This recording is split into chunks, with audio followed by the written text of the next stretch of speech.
Hi, everyone. Welcome to Interchange. I'm Dan Jones. Thank you for joining us once again. Important things to talk about, just like every week.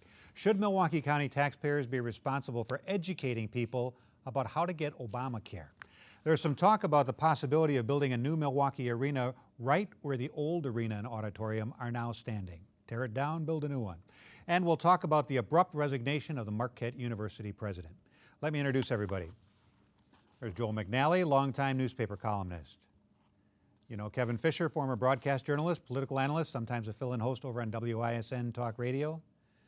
And of course, Denise Callaway, communications and public relations professional. Rick Horowitz is going to be along with commentary at the end of the show. All right, let's talk first about the Affordable Care Act, more commonly referred to as Obamacare. Parts of the act kick into gear next week when people start signing up for the different exchanges where they will get their insurance. The Milwaukee County Board approved spending up to $750,000 to let people know how to do it. What is Obamacare? What's it all about? How do you sign up for it? A couple of questions. Is the country ready for this transition? And two, should Milwaukee County taxpayers have to contribute anything so that people know about Obamacare? I don't think the country really is ready for Obamacare. When you see a lot of these surveys and polls, there are a lot of people and smart people that don't realize or understand that it's the law of the land. And as far as the Milwaukee County Board spending money, government spending to instruct people about other government spending, I'm not sure that's very, very wise or prudent. You know, that great political mind, Nancy Pelosi, said, we have to pass Obamacare to see what's in it. And now that we're seeing what's in it, the more we find out about it, and there are just countless stories out there about what's going to transpire, the more people don't like it, including the unions, Barack Obama's biggest supporters. They're saying they want out. And let's talk about fairness, too. I mean, Congress gets a waiver, certain corporations get a waiver, yet the individual mandate is still in there. If you want to be fair, let's delay the mandate on individual citizens in America. A Wall Street Journal columnist this week said that sometimes social experiments just don't work. In the end, the only one that supported Frankenstein was Dr. Frankenstein. Oh, jeepers. And in 2014, when we know what's all in this monster, opponents are going to have to hammer and hammer and hammer because it's going to bankrupt us. It is the quality of health care will go down, and won't. It will hurt job creation. It won't. Because already small businesses are laying off people or firing people because they don't want to take on those increased costs of Obamacare. Denise, don't you think it's true, though, that a lot of us who do have health insurance are like, oh, that's so complicated, I'm not even going to learn about it because it doesn't apply to me? Well, let's talk about a few facts. And one of the facts is Obamacare is here to stay, period. End of discussion.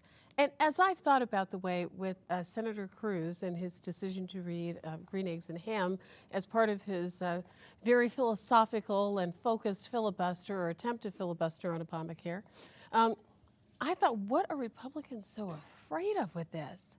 And it hit me. They're afraid it's going to work. They know it's going to work, and that's why they want to stop it.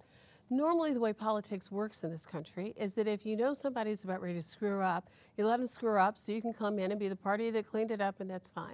So I think part of the reason that we're seeing Republicans being so vocal about Obamacare is that we're about ready to see something implemented that's going to make a difference in people's lives. Already, what we're finding out from the exchanges in terms of what the anticipated rates are going to be is the rates are going to be lower than people thought they were going to be. We're not talking about rates that are going to be higher. We're actually finding that companies now, for example, Sears and Roebuck, Sears has now decided that the exchanges are such a good idea that it's going to give its employees a certain amount of money to go out and purchase from the exchange because it's actually less expensive for the company and people are getting the same level of health care. People already know what is in Obamacare. They know that particularly for senior citizens, it takes care of that terrible donut that existed, where senior citizens were spending sometimes tens of thousands of dollars out of pocket from that gap that they have between the time that Medicare would end coverage of some prescription drugs and when it would begin it again. People already know now that they can't be denied insurance because of existing medical conditions. That's something people know that's in Obamacare. People know that in Obamacare, you can allow your child up to the age of 26 to stay on your insurance if they don't have it. People know that they now have the ability to say that if their child has a pre-existing condition, their child will never be denied medical insurance, and people know that there are now no longer lifetime caps for insurance. We know what's in the bill, the law, and we know that it's working for people, and that's what Republicans are trying to stop. Do you think 10 years from now, Joel, is it going to be the sick people, the poor people, and the old people that are on Obamacare, or is it going to be the majority of people in the country? It's going to be the majority of people in the country. And in fact, that's exactly, Denise is right. Ted Cruz said so himself. He said, this is our last chance to kill Obamacare because once it starts, people are going to get hooked on it and they're going to like it.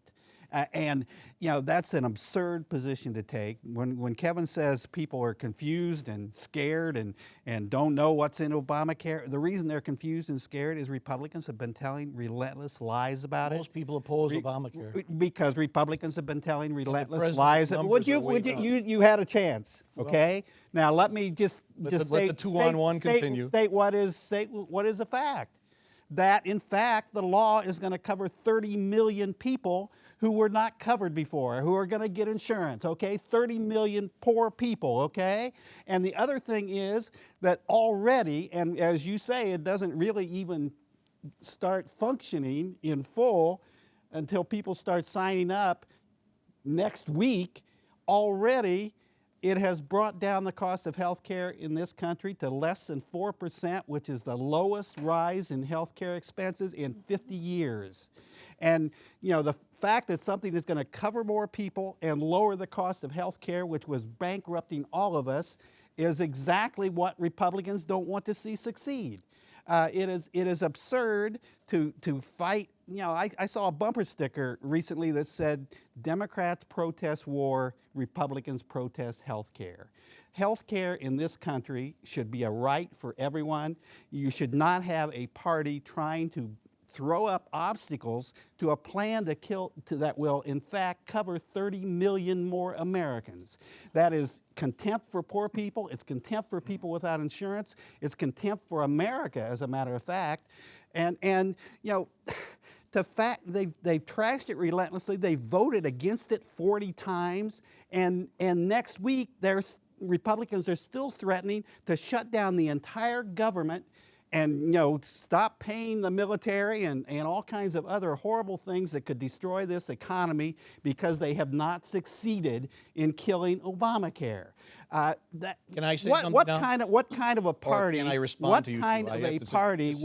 What kind of a party would threaten to destroy the economy of their own country? It doesn't make any sense. 30 seconds. CNBC did a survey, and only 1% of the people surveyed, 1 stinking percent, said that they are going to have coverage under Obamacare that they didn't have previously. And wait till people find out that President Obama lied, that you are not going to be able to keep your own plan. That's absolutely wait false. till people learn that. That's more false rhetoric from the side of Republicans. It absolutely is. People are going to be able to keep their health care. What people may do is they may actually find that what they're able to go out and purchase on their own in the exchanges is cheaper than what they're paying for health insurance now. For a party that believes that our economy should be driven by the free market, where people have opportunity to go out and select their own health insurance plans. Why do you not want these exchanges? Let me finish. Let me ask you the question before you come up with your canned answer. Why do we not want these exchanges to exist so people can actually use the free market to We do believe in the free market, and that's why the private sector, the private marketplace should be more involved rather than I'm trying to answer you, rather than the federal government easing out. We're out of time. Here in Wisconsin, the choices are only private insurance companies. Well, welcome to the liberal love fest tonight. Facts right. Shifting gears. The head of the Milwaukee Department of City Development said this week that if and when a new basketball arena is built to replace the Bradley Center, it should go where the old Milwaukee Arena and Auditorium are located right now. I thought that was an interesting suggestion because so many people have been assuming that if they do build it, it's going to be built on the vacant Park East land just north of there.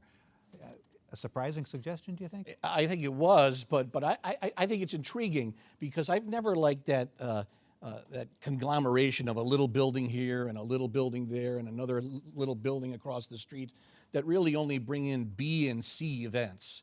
I would be, if you're going to do it right, put that or in the Park East. Put it either where those buildings are, the auditorium, which is okay, average at best, or put it at the Park East, where we've been debating for years what to do with that empty parcel. But that's a long way off. We have to figure out if we're going to do it, how we're going to do it, who's going to do it, and who's going to pay for it. Mm-hmm. And given the history of this great city where I've lived all my life, answers to questions like that don't come easily or readily. I think it's going to take a long time. And Tim Sheehy of the MMAC has been a lone wolf trying to push this concept of the need for a new arena.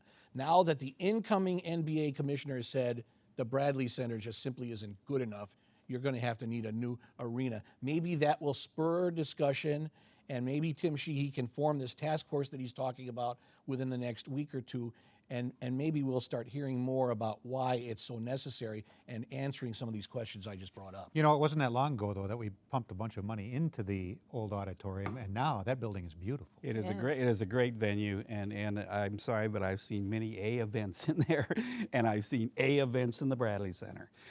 You don't get bigger than Bruce Springsteen these days, and that accommodates a Bruce Springsteen crowd. I agree, but they're too few and far between. The fact of the matter is, it doesn't make any sense to knock down, a newly renovated auditorium and an arena that is still useful, and then have a vacant Bradley Center sitting across the street. It doesn't make any sense at all. Or even to build another venue, in the Park East. Where do you play if you knock down the Bradley Center? You expand the Bradley Center, which is still pretty neat. All they need is more revenue opportunities in that building, and they can build those right into the building.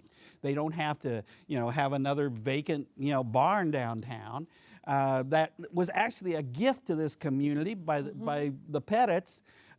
We got it free for nothing, and we're saying, well, but instead of using that, we ought to build a $400 or $500 million new arena instead. And the politicians in this community have made it very clear they're not going to put taxpayer money into it and have the surrounding areas enjoy it without contributing at all. It would have to be funded on a broader basis than simply the city. This discussion, and Kevin's right about one thing, Tim Sheehy is the only person I hear talking about it.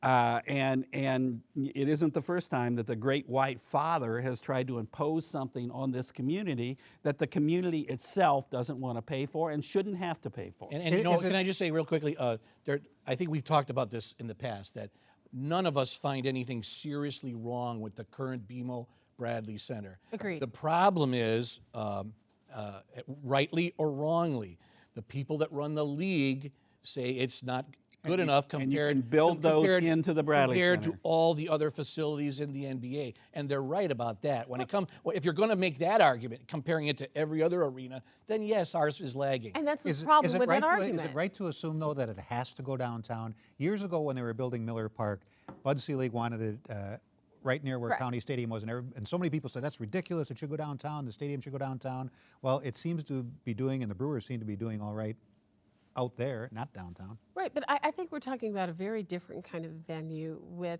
we're talking about professional basketball in this city.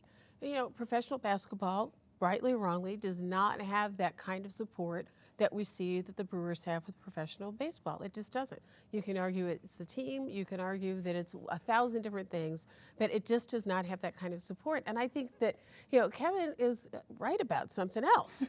And that is that... That's every week. You just have to pay more attention. You were right last week because you weren't here last week. and you missed me, admit it. I did. But the thing is, the league is taking a look at what the Bradley Center looks like in comparison to other communities, is other unfair. cities that are so much Younger larger and bigger. And I think we have an opportunity to take a look at, if the issue is revenue, how can we build more revenue into the Bradley Center?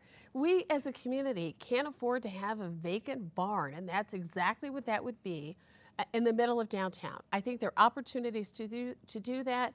We have seen some creative things that have already been done in the Park East. We take a look at what MSOE has done on that fabulous soccer field parking stadium. It is absolutely cool. Yep. Those are the types of things we need to be taking a look at. We've got a facility that is perfectly fine, except that it needs to bring in more revenue. Figure out how to bring in more revenue. That's not going to cost And us I'm not necessarily in disagreement, but you say put more amenities or upgrades into what we already have. You put $3 million in upgrades last year. How much more do you expand it? You, But did, the you issue didn't is create new revenue. revenue The opportunities. issue is revenue, though. And So how- that is what the NBA is So more requiring. luxury boxes. Yeah, more expensive seats is really what they want, And- and so that law firms will buy them and not ordinary and people. only suburbanites then. Well, You're going to but freeze That's out. always been the case. You're going to That's freeze always- out the city the people. that's the whole reason for building a new facility. But let me say this about building an arena, perhaps not downtown. When you say Miller Park is successful out there, you know what is not a success out there? There is absolutely no development taking place around Miller Park. A few bars on Blue Mound benefited, but if Miller Park had been built downtown, there would have been downtown development all around it. And we don't get that from Well, a how from a about Menominee remote Valley? from a remote. That has facility. gone from a sewer to just a wondrous area of real estate. But you don't need to take people put it away there. from downtown. Right, and you really, I mean, it's not, let's be honest about this.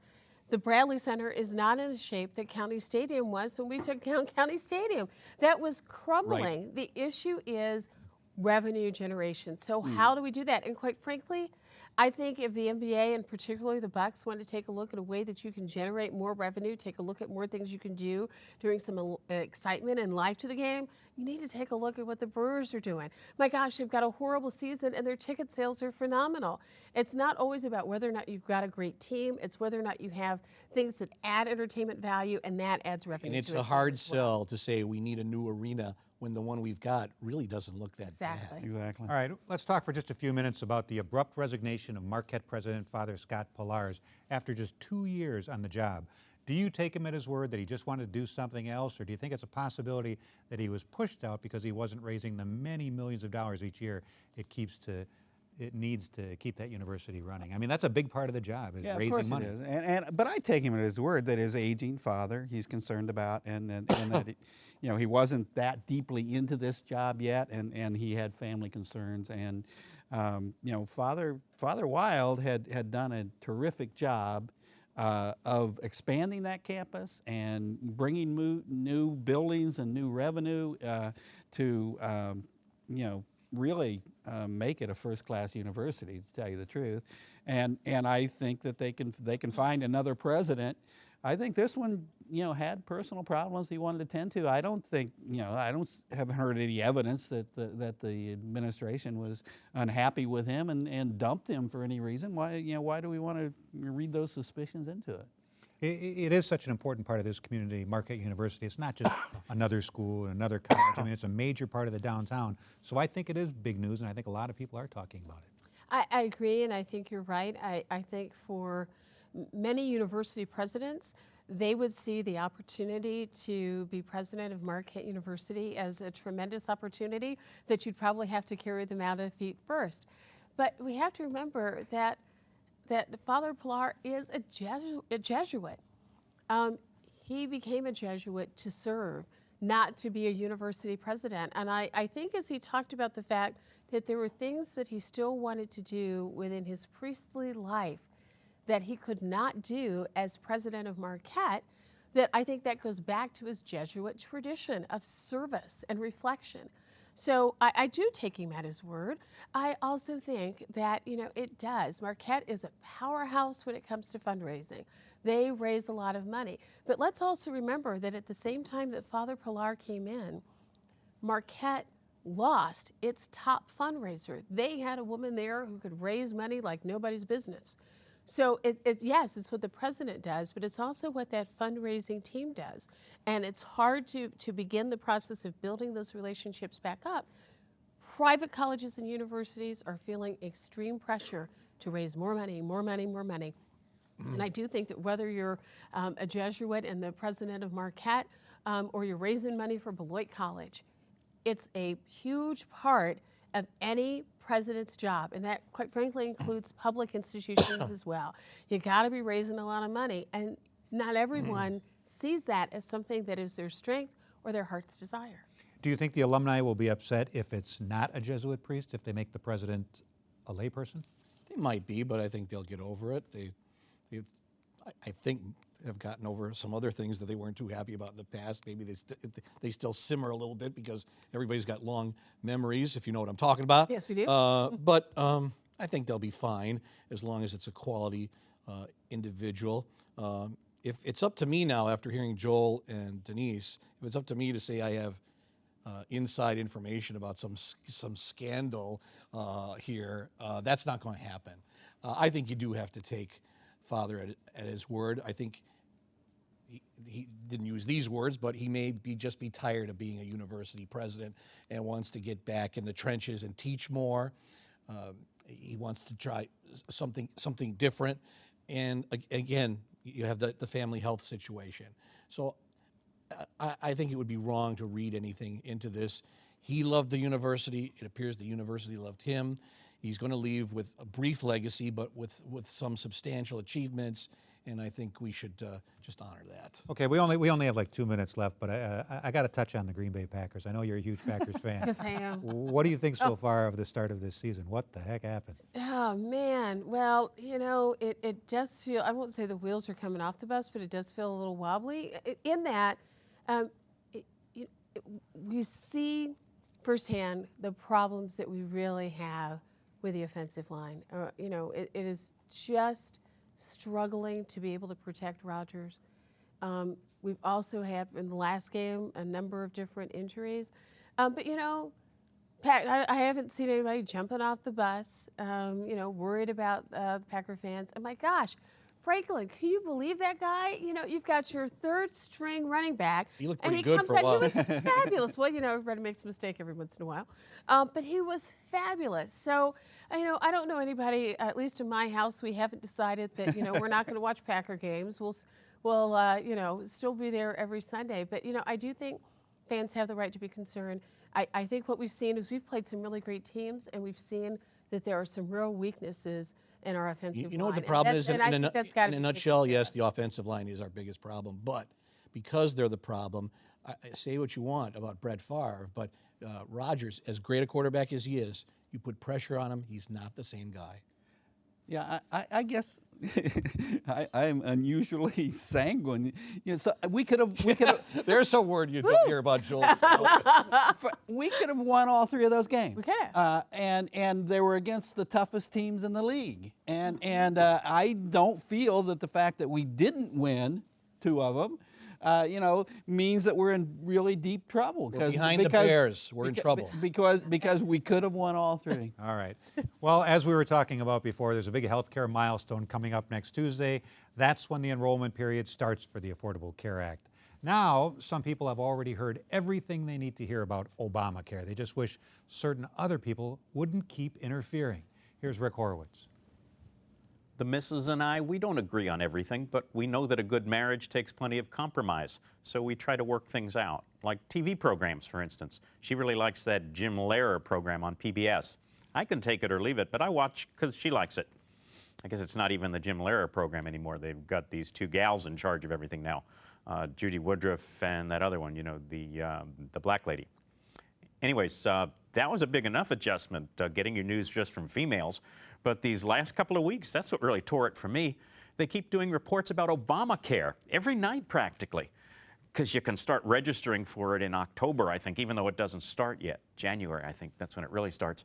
But just because registration's almost here, they keep talking about it, explaining it to people, how it's going to work and what you have to do to sign up and how this is that Ray Suarez, he does that part. And he has these experts with him to answer questions, you know, from people and to make it less complicated. What's the big idea? Everybody knows that Obamacare is the worst thing that ever happened to this country and the most complicated law anyone ever wrote in the whole history of the world.